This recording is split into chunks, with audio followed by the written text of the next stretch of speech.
غدار کون ہے؟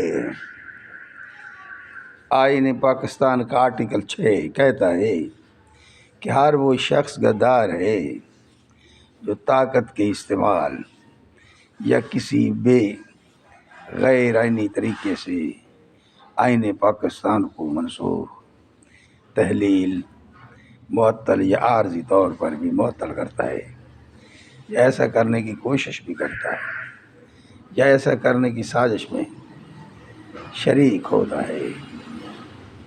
یہ آئینی تعریف کی وہ شکل ہے جو آئین میں 18ویں ترمیم کے بعد سامنے آتی ہے۔ ماہر قانون SM ظفر کے مطابق غداری کا لفظ پہلی مرتبہ سن 1973 کے آئین میں استعمال ہوا، تاہم اس وقت دیے جانے والے غداری کے تصور میں 18ویں ترمیم کے بعد تبدیلی آئی۔